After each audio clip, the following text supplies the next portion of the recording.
Hey everyone! So today I am 34 weeks pregnant. Actually, that's not true. 2 days ago I was. I'm really sorry this video is so late. I've had a crazy week. Basically, I have been in and out of hospitals. And if you are not subscribed to our daily channel, this is probably a good time to do so because it'll really explain a lot more of what's going on and it'll give you a little more of an insight. So I'll link all the videos below and you guys can click on them to see what's been going on. But I'm going to give you a little more insight of actually what's going on too. So first, let's start off with the size of the baby. This week I had to get pretty creative, so I went with a Santa Claus melon. Again, probably not the size of him, but there was honestly nothing. I'm like really running out of fruit. I think there were 2 that I could have done, but we don't even sell them in this area. I went very creative this week and I went with a Santa Claus melon, which I've never heard before, but it kind of fits the size, I guess. Okay, so I'm gonna try and start at like the beginning of my week to kind of give you the outline of basically what happened. On Sunday, I was actually going shopping with Brian, my husband. While shopping, I started to feel a few tightenings. And I could not determine if the tightening in my uterus was a contraction, was just Braxton Hicks, but I knew that I was having really bad lower back pain, which kind of made me think contraction. I am at risk for preterm labor. I do have a bicornuate uterus, which can cause issues. Brian was just sure. He's like, "You're going into labor, Missy. You're going into labor." And the first thing I thought was like, I just dumped my doctor. My first appointment with my midwife isn't until Wednesday. Who am I going to go to? Where am I going to go? What hospital? I also felt kind of silly. Like, the hospital that I'm planning on giving birth at now is actually over an hour away. Do I go to a hospital that's over an hour away when I don't even know if it's anything at all? Or I just run down to the quick hospital, see if there's anything. If it is, then maybe I'll book it up to my real hospital. After laying down, though, that day on Sunday, I relaxed, drank a bunch of water, and it went away. So I was like, I don't know. I don't know what that was. Hopefully it was nothing. I have no idea. Then Monday happened and I started feeling it a lot more. I was actually sitting on my yoga ball for like over an hour and I was Skyping with Mama Natural actually. Basically, after I got off the phone, I was in so much pain. And I was like, gosh, I should not have sat on that ball for so long.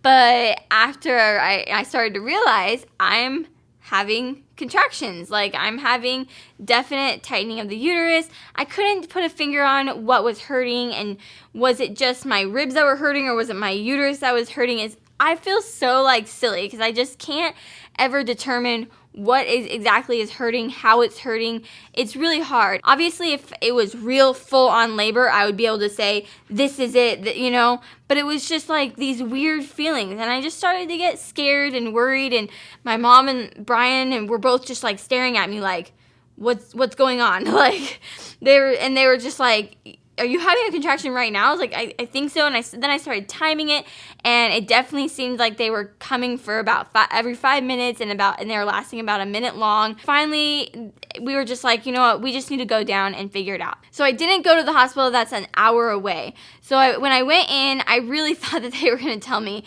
you're having Braxton Hicks, or it's not that big of a deal, or relax, you know. They hooked me up to the monitors, and they were able to see that I was clearly having contractions, but they were also kind of looking at it like it was very just irritable, I guess, you know, and she kind of determined it as an irritable uterus. The nurse that I was dealing with became pretty, like, upset or, like, kind of freaked out that this was happening. And at the time, I'm 33 weeks and, 4 days or so, and she called an on-call doctor, and the doctor basically decided that I needed to be given tributaline. And if you've never heard of this is a shot that they give to you in your arm. They usually give you 3 doses every 20 minutes, and it's supposed to just help calm your uterus and help it from stop contracting and stuff. And it does have a few side effects. She did tell me that it does make your heart race, and it makes you, kind of like anxious. But I asked her, I was like, well, I don't know about this. I've never heard of this drug before. And she was like, it's not a big deal. It doesn't touch the baby. This is just what we give you because this needs to stop. We can't have this going on. We can't have, these waves and contractions, and this needs to stop right now. And so, of course, when someone tells you that, you're like, okay. So I kind of got scared at that point. And so she gave me the first dose of it. I would say that obviously it hurt really bad, but that wasn't a big deal. The problem was it made Oliver's heart rate jump so high, so fast. It probably jumped to almost 200 beats per minute. And he started jumping in my belly like I've never seen him do before. And I got really scared. I almost started crying. My mom ran out to get a nurse and told him that something is happening. And the nurse honestly was like, it's not a big deal. It doesn't even touch the baby. After that, for me, I don't think it was a good drug. I didn't like what it did to me and the baby. And it was definitely scared me. And I was like, this cannot happen. And she didn't put me on bed rest, but I was like, I am not going to allow myself to go into, like, have any more contractions if I can help it. And because I do not want that drug again. I was very, very freaked out. And I'm not saying that terbutaline is a bad drug, because I think that in some cases, especially because maybe your baby cannot survive outside the womb, or for whatever reason, there are cases where it needs to be used. But in my case, I don't think that it was necessary. And if she had done more research, I think that she had figured out that it wasn't necessary. And so I'm really disappointed that I went there and that happened. But it kind of made me open my eyes and see this is exactly why I've chosen the doctor that I want, and the midwife and the hospital, because they're going to take care of me, and they're not just going to make rash decisions that could end up hurting me or my baby. She scared me though. She told me this cannot happen again. If you start having contractions, you need to get in here ASAP, right away. And so I was like, okay. I kind of was scared, So I get through Tuesday. Wednesday comes and my midwife appointment. So I'm going to give you a quick update on the midwife appointment. It went super amazing. I absolutely love my midwife. She is so sweet, so nice, so caring. She actually gave me a call yesterday and just wanted to make sure and see how I was feeling and all that. And she was just exactly what I've been looking for, really. So I'm really excited, but she did let me know that I will be delivering with a midwife and a doctor, because I am a bit more of a high-risk situation, which I'm really excited about. And I've actually met the doctors at this hospital, and I love them. They are so open-minded, and just so much, they're really they're just great doctors, honestly. And they actually consider themselves a little bit more granola, he said, which I really like. I like knowing that I'm being cared for by a state-of-the-art hospital that has a NICU in it just in case I need it. I'm delivering with doctors who are actually going to think cautiously and carefully about what they do with our baby and my body and all of that. They're not going to give me any kind of nasty drugs that are not necessary. So after talking with my midwife, who I adore, she did advise that I should go down to the hospital on Wednesday and just have them check me out. So we did do that. I ended up being there for 8 hours. I just really wanted to keep an eye on what were these contractions. I was contracting every 2 to 3 minutes, 3 to 5 minutes sometimes. They were painful, but they weren't that painful. They weren't obviously real labor or anything, but I was having a little bit of back pain, and definitely just the tightening was, I guess, somewhat painful. But they kept an eye on it, and it definitely didn't stop after just sitting for 8 hours. I was hydrated with the the solution that they put in an IV. I would say they spaced out a little bit, but it was still happening. I was still contracting.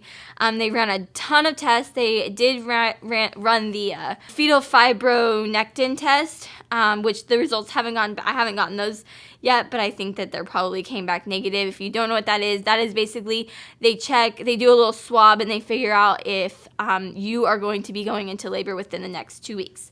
So I don't know what the results were to that, but I think that they were fine. We also did the Group B test. They checked my urine for any kind of infections. Everything came back fine.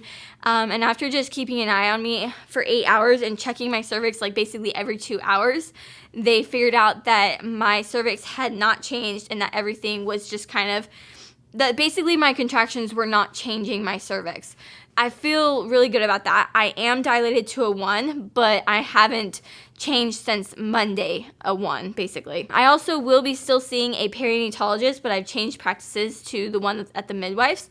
So I'm really happy about that. I'm still being cared for. I'm still going to have cervix checks, making sure that everything, that I don't go into preterm labor. But they also did inform me that if I were to go into preterm labor, that they would not stop it. That they don't feel like the drugs that they were to give me would benefit him any more than if he were just come out and you know, maybe be in the NICU for a few days. Of course, we don't want him in the NICU. We want him in my belly as long as possible. But after everything that we've done, I honestly think I'm going to go until at least 37 weeks. I really do. I don't think he's coming anytime soon.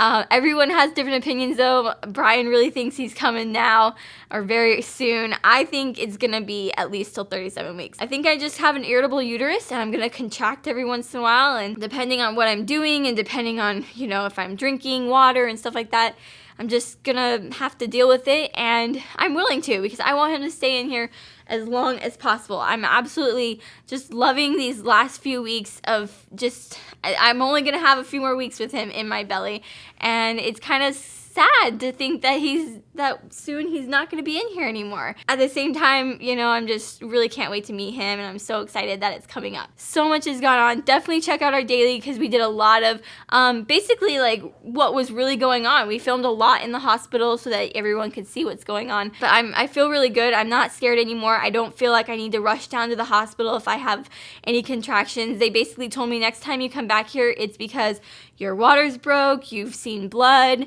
or your contractions are so bad that I'm having a baby, basically. I think that we're fine until 37 weeks, probably. All right, so let's go ahead and show you my belly. Here is it with the shirt down. I know everyone always says, it literally looks like he's on the left side. If you don't know, I know I have a lot of new subscribers. I have a bicornuate uterus, which means that he is only on my left side. Basically, my uterus looks like this, and he's over here. So basically, this is his butt, this is his head, and it's very uncomfortable. He basically lives right into my ribs. He kicks my ribs. I think my ribs are a bit swollen. But this is how he sits. I've never felt him kick over here, and it's very odd looking and very strange, and people always freak out when they see my belly. They're just like, oh my gosh, you can see it, like his exact size. You really can. It's really crazy. And I still don't think I don't know if this is going to be a stretch mark or not, because it doesn't feel like a stretch mark. But if it's not, so far I do not have any other stretch marks down here, just one or two on my boobs. Alright guys, so if you don't know, I did just put up a video for a Charlie Banana haul and giveaway, so go check that out. It's a great giveaway for cloth diapering moms, and even if you're not cloth diapering and maybe considering it, you may just love this giveaway too. Also, if you didn't hear earlier in the video, I did Skype with Mama Natural.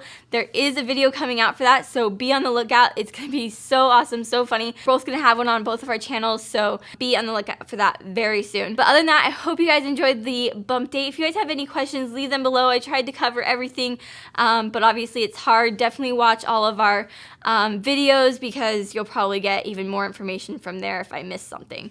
So again, I hope you guys liked the video. Subscribe to my channel if you haven't already. Like this video, and I'll see you guys in my next video. Bye! And basically there's a strap inside that will make the size from an extra small to like all the way to large. So right now I have it at the smallest size that it can be. So this would basically fit a newborn. Here's another one that would fit a newborn that's already snapped into the smallest size. But of course we have these are the largest size, so this will actually go from 2